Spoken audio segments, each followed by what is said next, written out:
My people, we greet you now. We don't tanda gidigba put for the Ogbonge program to read for today. The only program where they open a high put for every matter, the one where they happen for we state as they ought nana. Before we begin, they enter the main story for today. Now that the cocoa will make us sit down put for here. More begin run through the headline. And not be only me tanda gidigba put for the studio. My name is Nanimat Shagumo and I deal with Mary Delay. Oba of Benin Golf Tournament done ready to waka go international level. Governor Godwin Obaseki na and the Tory on top the Benin Golf Tournament. Edo government don shut down illegal structures and at the sawmills, the one where the tanda gidigba put for the Benin Technical College compound for we state. Governor Godwin Obaseki for this shook am as Chief Anthony Eneni wey be say he don waka go join Baba God for heaven. Beden Insurance don come back as e be say with Deputy Governor Right Honourable Philip Shaibu, he don ready to join them play the match, the one where they come this Wednesday. And he don't still yarn and give Edo people say make the Chewe body put support the club as he be say the match it is very important. Governor Godwin Obaseki don knack better promise or ground to take train with women lawyers where they will state. EDPA and Mixta Nigeria don come open Edo people eye on top Immortal Gardens and on by the second golf tournament as he want to. Edo State government don cancel stakeholders workshop on top Benin River Port project. Edo State government don commend Naman as e be say them don complete the first phase of night landing for the Benin airport for we state here. APC National Chairman Comrade Adams Oshomole don come talk how body they do am on top say one of we other statesman Chief Anthony Eneni don go rest. Now make we begin enter the story for today proper. Governor Godwin Obaseki, he don't ready gidigba put on top in plan to decongest prisons for we state and to reduce the number of people with the prisons for we state. We wake and see Governor Godwin Obaseki. He don't talk say his own administration, he go strengthen in partnership with the Nigerian Prison Service and at the NPS on top how they want to reduce the number of people with the prison where they will state. He talked this one for the courtesy visit, the one with the new zonal coordinator for Zone G Command of the Nigerian Prison Service, then at the Assistant Controller General Vincent Ubi, where we say the concrete and for we state government house for Benin City here. He can't talk and say this partnership where they want to do with them. On top say they want to decongest the prison. He said this one, he follow waiting the Oyinbo they call expediting actions on the Committee of Prerogative of Mercy. Then I be say the people will be say they will come look their case well to tell no maybe they go come out for the prison or then go stay there. He can't talk say this partnership where you want to do with the NPS, then at the Nigerian Prison Service. He said this one, it go help them take design new prison. As it be said, the number of the people where the prisons where they will state, it don't come out for the number we suppose they there. The Assistant Controller General, NPS, Vincent Ubi, he can't talk say, for the prisons where they will state, as him be saying, na him be the coordinator, on top the one where they Benin City here, then Edo State, Delta, Anambra, Enugu, and Ebonyi State. He said the problem where we own states they face, on top prison matter, na be say, they too plenty, past the number we suppose they there. He can still explain, say, now about 2,835 inmates, that are prisoners, now in the prisons where they will state, of which the one where they Oko prison, that are 1,383. And this one don't pass the number where it's supposed to be 608 of the number of people, the one where they there. And he can still talk, say, Benin prison, he gets 852 people where they inside, and he be say, now 230, now he supposed they for these prisons. Now all these ones, now make Governor Godwin Obaseki talk, say, he ready to throw away body put on top how they wanted to decongest these prisons, where we say they will come rebuild new one, and the prison it go come out for the center of Benin. Still on top of the better things where they stop for we state onto us with Governor Godwin Obaseki say they do things for we state.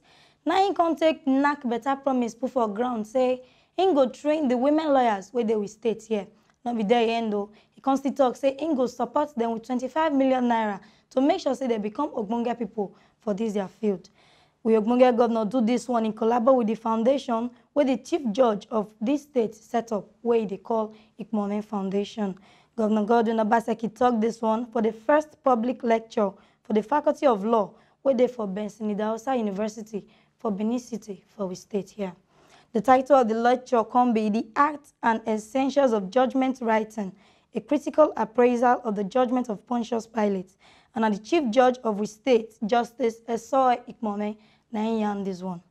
Governor Obaseki come talk say the way Justice Esoe take they do her things, and now Edo State don't take go another level for her tenure, especially for judiciary matter, saying thank him well, and he appreciate him. He comes to talk, say, he don't put plans for ground to build the new High Court complex and even the magistrates courts them. He comes even for 2019 budget self, saying go arrange plans for there so that he go build houses for judges wey still dey serve and the ones wey don retire too. Governor Godwin Obaseki body don shook am as elder statesman Chief Anthony Anini as he be say don waka go meet Baba God. Governor Godwin Obaseki talk and say this one wey be say the elder statesman wey be say he and Baba God don begin dey yarn many matter for heaven side. He said this one a big loss to we state as he be say this man when he be there alive, he do many things wey be say all the power wey he get, he throw away and put for we state matter and we nation matter. He come talk say Chief Anini, he don help many people. And all the people where he don't help, most of them, they don't dey active roles. That na be say they play better roles for the politics matter for we state. Chief Anthony Anini na person be say he come from Uromi, from we state here. And he na still PDP member. Governor Obaseki talk say this time wey be say he go so, na time wey be say he go pain them because this na election time and they need the wisdom and his own type of play wey be say they play on top politics where they make am waka well for we state. He can talk say we state government throw away better salute give him family, say God go stand with them, and we state government too they throw away body put on top this kind gidigba thing wey comot wey be say e dey pain the state and e dey pain the government too. On top of say this country don't lose better elder statesman wey name be Chief Anthony Anini, now we APC national chairman wey be Comrade Adams Aliyu Oshomole come dey talk as body they do am unto say this man don't go rest.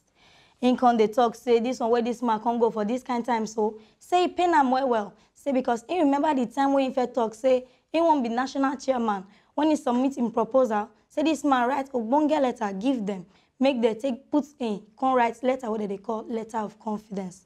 He come talk say in prayers now say make God give him family the ogbonge heart to bear this loss and even the country back to bear the loss. On top sports matter for we state, Oba of Benin Golf Tournament don ready to go international and Governor Godwin Obaseki na him yarn this story so.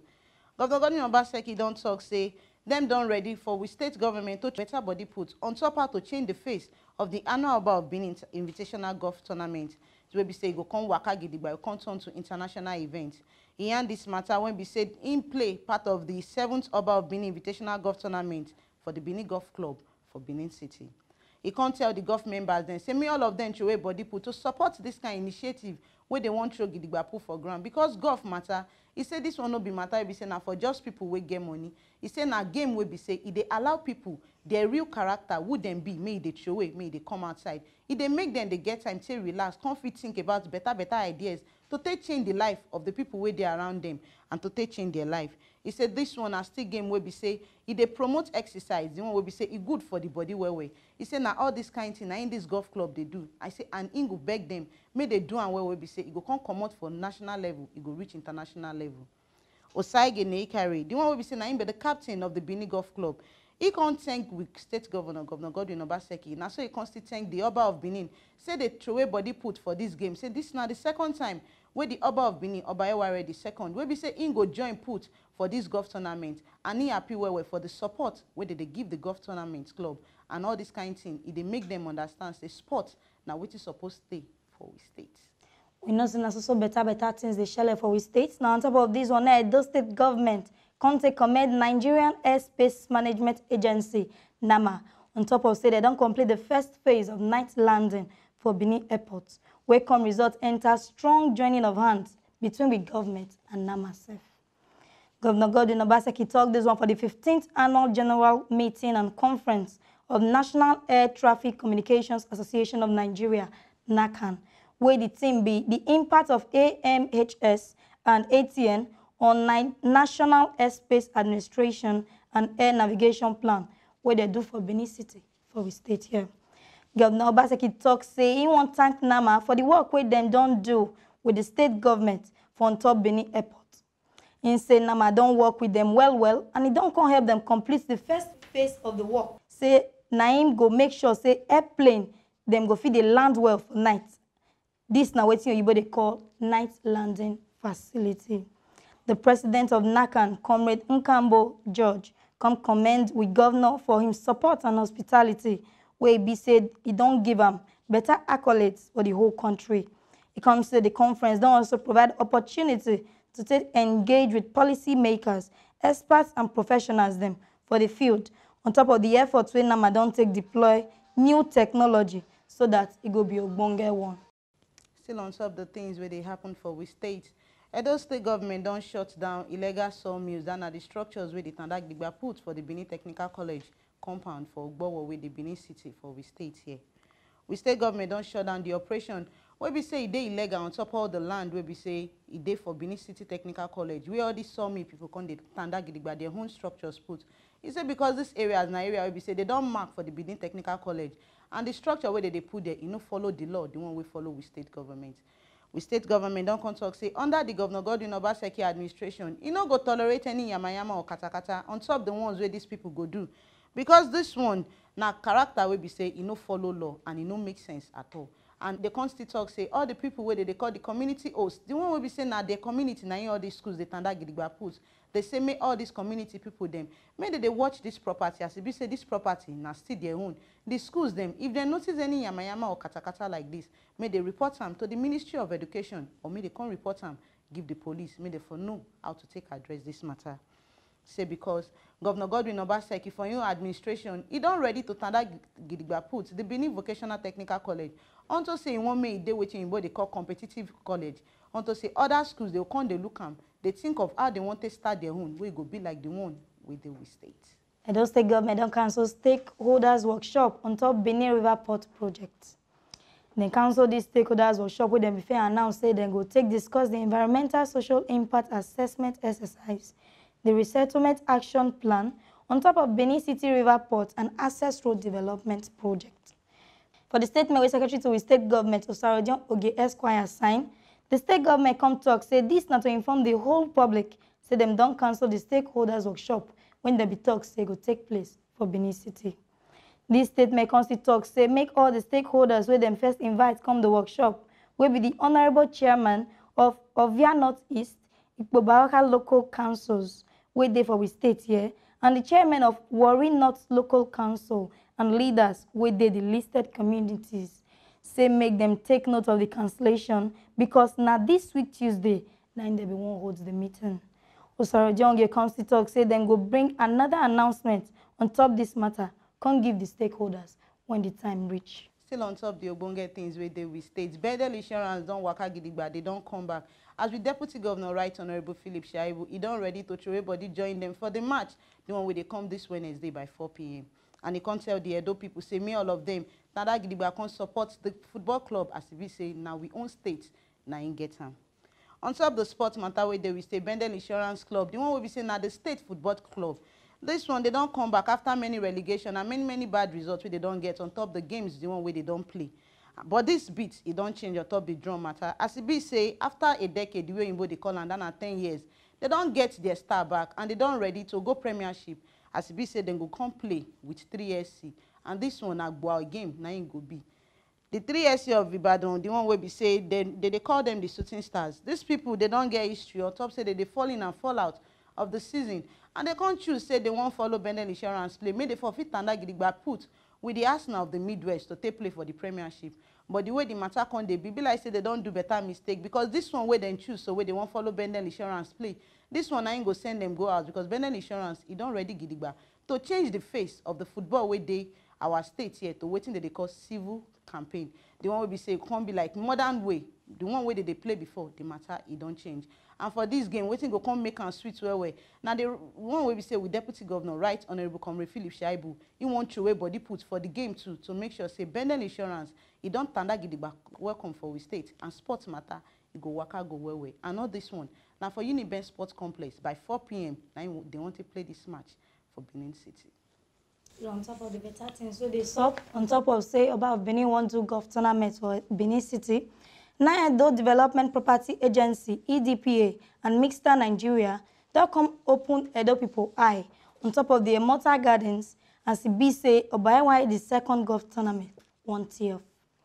EDPA and Mixta Nigeria don't give Edo people better assurance on top of the 1,800 housing units waiting for Immortal Gardens.